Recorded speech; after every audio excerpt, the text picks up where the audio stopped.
जितने एक्सपर्ट्स हैं सर यहाँ पर, कोई भी इस बात को स्वीकारने को तैयार नहीं है, बल्कि चुनाव आयोग जैसी संस्था पर अब जहां जहां आप जीते वहां पर तो सन्नाटा हो जाता है ना सर, वहां तो 0 सन्नाटा। लेकिन जहां जहां पर हारते हैं, सोर लूजर जिसे अंग्रेजी में कहा जाता है, कि वहां पर आप चुनाव पर ही सवाल खड़ा कर दीजिए, आप वर्डिक्ट को ही सस्पेक्ट बना दीजिए कि नहीं ये तो गड़बड़ी से आया है। ये क्या सही है लोकतंत्र के स्पिरिट के लिए? संजय जी।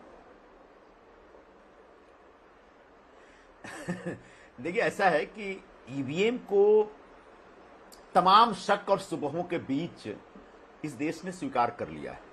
यह भी एक बहुत बड़ा सच है कि भारतीय जनता पार्टी को छोड़कर देश के तमाम पॉलिटिकल पार्टियों ने अपना एक ज्वाइंट पिटीशन दिया इलेक्शन कमीशन को और कहा था कि आप ईवीएम को हटाइए और बैलेट पेपर फिर से वापस लाइए। फिर भी इलेक्शन कमीशन ने नहीं सुना और हम अब इसको लेकर बहुत बड़ा इश्यू भी नहीं बनाना चाहते हैं। ठीक है, अब ईवीएम हमने जैसे अब आप कहेंगे कि भाई देखो चुनाव हार गए इसलिए ईवीएम को बदनाम कर रहे हैं। आप बैलेट पेपर से चुनाव चाहते हैं? एक मिनट,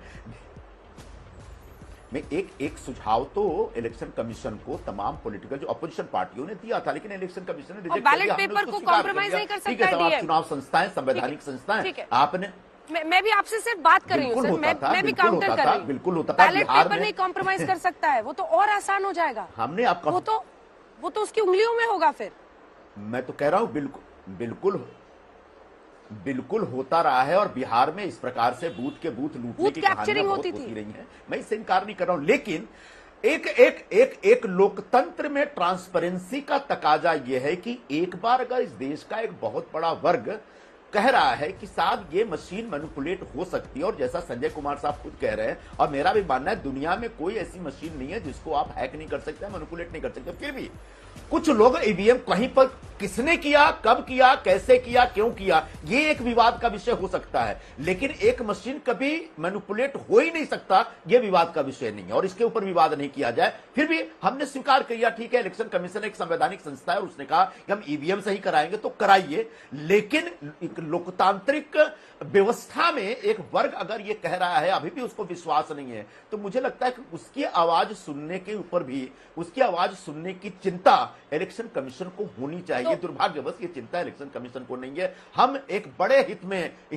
में सोचते हुए जो व्यवस्था, उस व्यवस्था को स्वीकार कर रहे हैं, लेकिन अगर कहीं कुछ गड़बड़ होता है तो आप इस डर से कि चूंकि देखो ये हार रहे हैं इसलिए ईवीएम पे सवाल उठा रहे हैं, ऐसा कह के हमको आप चुप भी नहीं करा सकते। अगर अखिलेश यादव ने कहा है कि ईवीएम को लूटने या चोरी करने या बदलने की कुछ प्रक्रिया चल रही है, कुछ गलत तरीके से काम हो रहा है, तो मुझे लगता है कि उनको हक है ये कहने का। आप ये भी नहीं कह सकते एग्जिट पोल आने के बाद, साहब कल तो इलेक्शन हुआ है, कल तो पोलिंग हुई है और आज ये निकल के आ गए हैं, तो कल के पोलिंग के बाद सारे के सारे ईवीएम मशीन स्ट्रांग रूम में जाएंगे, तो आज ही तो कुछ घटनाएं होंगी अगर गलत कुछ होने वाली हैं तो, इसलिए आज उन्होंने प्रेस कॉन्फ्रेंस लिया। तो ये नहीं कह सकती कि एग्जिट पोल आने के बाद अखिलेश यादव ये कह रहे हैं या कोई भी पार्टी या कांग्रेस पार्टी ये मुद्दा खड़ा कर रही है। मुझे लगता है कि ये थोड़ा ज्यादती हो जाएगी अखिलेश के साथ या अपोजिशन के नेताओं के साथ। ठीक है, प्रेम शुक्ला जी अब जवाब दीजिए।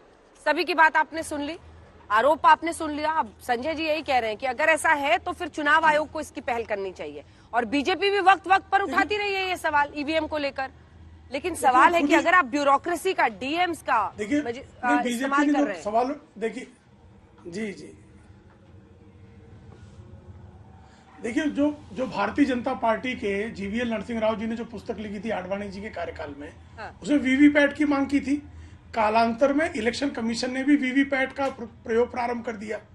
तो वीवीपैट से जो है वो पारदर्शी ढंग से मैं किसको वोट दे रहा हूं ये प्रदर्शित हो रहा है, और ईवीएम से अधिक जो है लीक प्रूफ कौन सी व्यवस्था है वो कृपा करके वैकल्पिक व्यवस्था ही बता दे। जब बैलेट पेपर लूटने की हेमवती नंदन बहुगुणा के जमाने में कहा जाता था कि बैलेट पेपर लूटने के वो उस्ताद हुआ करते थे, बिहार के चुनाव में किस तरह से बैलेट पेपर लूटे जाते हैं इस पर बाकायदा जो है टेलीविजन में लोगों ने डॉक्यूमेंट्रीज भी बनाई थी। तो ईवीएम से बेटर कौन सा सिस्टम है कि कृपा करके वो भी सजेस्ट कर दे निर्वाचन आयोग को, और निर्वाचन आयोग उस पर संज्ञान ले ले। अगर किसी पॉलिटिकल पार्टी की तरफ से कोई भी शिकायत आती है तो उस पर निर्णय लेने का अधिकार निर्वाचन